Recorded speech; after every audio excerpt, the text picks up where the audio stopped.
Hello and welcome to India Unleashed. Is it now or never for India to do a clean-up act? I've got a wonderful audience and a brilliant panel. To start, to introduce them, we've got Arun Nanda here, we've got Sajid Chinoy, we've got Rajesh Shah, Somasekhar Sunderasan. We've also got with us Lord Meghnad Desai and Vikram Mehta. Well, let's first put the question right here to Arun Nanda. Now or never? Now. Otherwise, you miss the bus. But why now? And what are we doing about it?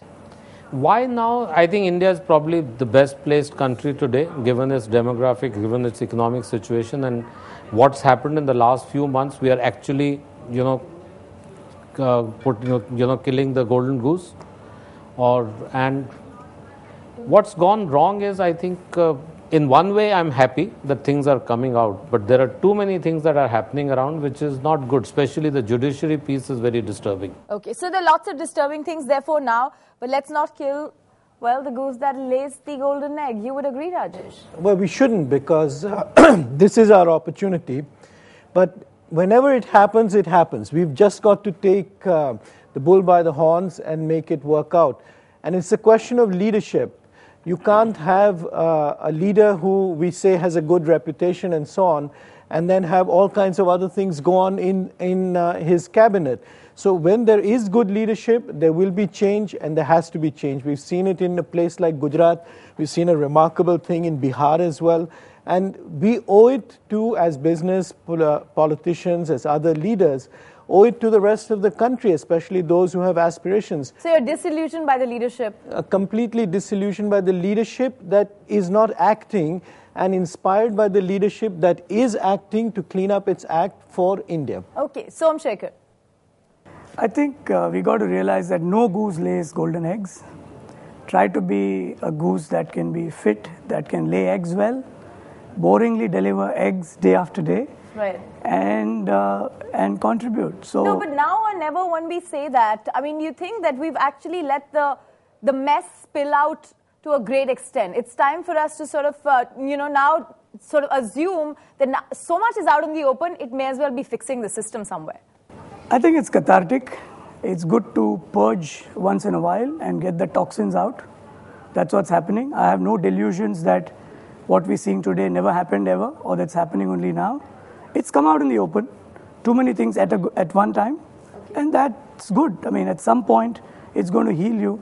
It's going to detoxify the system. Okay, will it detoxify the system? That's a very important point. Sajid, what is your assessment of it? I mean, you're an economist. You see how things sort of shape up. While there are pluses and minuses to match the budget, match the balance sheets, these are things you don't cater for, do you? I'll tell you why it matters. It's important to self-correct quickly, precisely because we talk about 9% growth. Well, much of the 9% growth this year is because of a large government stimulus. That has to go away at some point. What you need over the medium term is a lot of private corporate investment. And therefore a stable environment. And therefore you need an environment which is conducive to investment, not just for 6 months or a year, for the next 5-10 years, to sustain this 8-9% growth that we take for granted.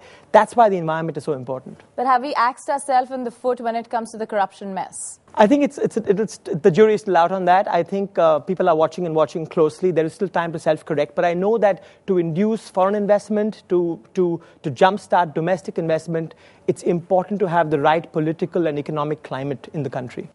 Okay, Lord Desai, let me ask you, now or never, why is now very important for India? Is it about the economic growth story, or is it about the political mess that is actually now blown over? Yes. I think it is now or never, but the seriousness of the problem, or seriousness of what is required, is not yet clear even after the speech Sonia Gandhi made yesterday at the Congress plenary. Because what is needed is to make the investigation of corruption and the prosecution independent of all politics. And I think it is not enough for politicians to say they will renounce X, Y, and Z, even if they do renounce those privileges. We need a politics-free regulatory and investigative agency to be able to bring people to book. That is completely lacking. Okay. He's got a very interesting point that how do we make it all an independent process? We keep talking about probes after probe, Mr. Nanda. Do you actually have any faith in these probes? I wouldn't say I don't have faith, but I think the process needs to be streamlined and made not only transparent, made also to look transparent. Because what's happening is that there is a lurking doubt in the minds of the people that are these investigating agencies, are they truly independent or not independent? Right. That doubt does come into the minds of people, and I think we need to demonstrate that these agencies are independent. So if the nation has been shamed, and we were talking earlier about leadership, you really think that in many ways where India is looked at as a great economy with many ways to make money here, in terms of leadership, in terms of approaching the polity of the country, there's only one way, and that has sort of been taken through rotten structures. That's right. We have to clean up. That's the sort of general consensus, and it has to be.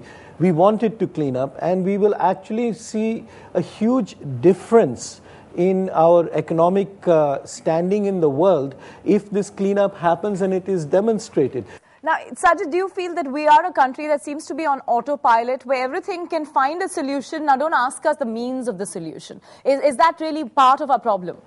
In a way it is, but I think there are some very real problems that need to be confronted. We spoke about infrastructure. There's a massive push by this government over the next 5 years. They want to attract $1 trillion into roads, bridges, telecom, oil and gas, 50% of which has to come from the private sector. Now, this cannot be done in an environment like this. So you have to streamline institutions, processes, make the interface with the public sector far more accessible and transparent for the private sector, far more transparent to get that quantum of funds. Okay, talking of transparency, Lord Desai, I want to ask you, we were just talking about corruption and finding a solution to it, probes after probes. What do these signal to you? And are you sort of convinced that there could be an outcome, so to speak, of these investigations?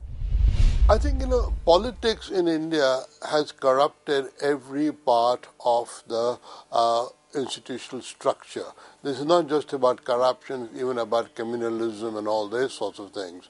The police have been corrupted, the civil service has been corrupted.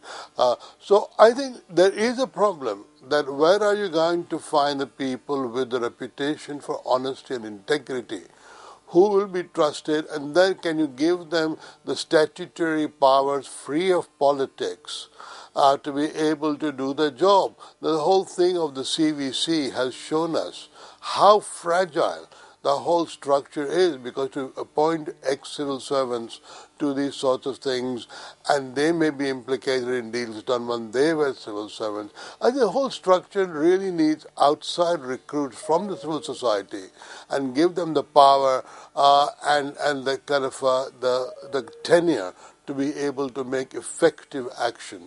I think there's far too much political control. Okay, it's very interesting. I'm going to pick up two words, fragile and effective control.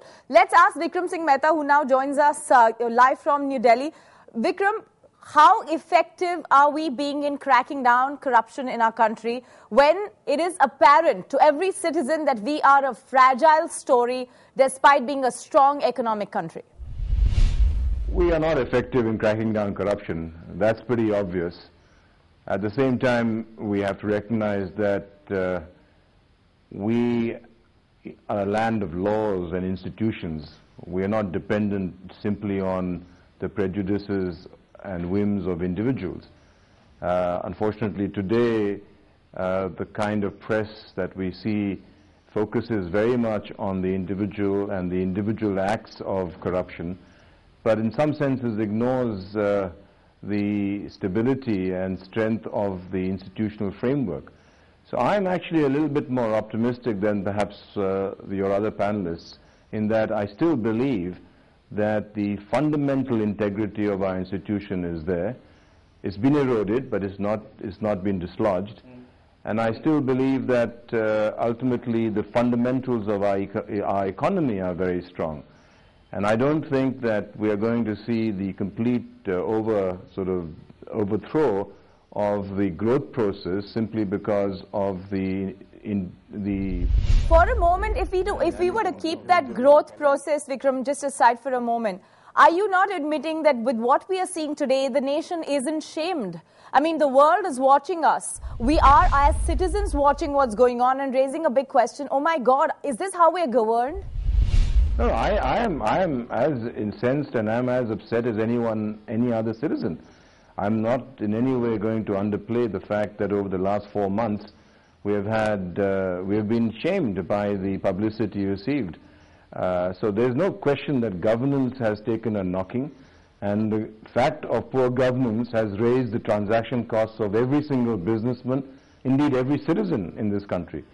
But having said that, I just want to put this in the proper perspective, that what we have seen over the last 4 months is indeed the actions of individuals, albeit very powerful individuals, and who have really done a lot of damage to us. But we still have to recognize that behind all of this, there are thousands and millions of people who are also perhaps doing some very solid work. Sure, okay. And as Naipaul said, we're a land of million mutinies, and that, of course, is the case, but so long as those mutinies are not violent, we're going to move forward. Okay, fine. We'll take that point at that, and we'll debate about the way forward. And I'm also going to come back after this quick break and ask the question, what is the role that India Inc. can play? Let's be back in a few seconds, and we've also got another panelist joining us. Stay there.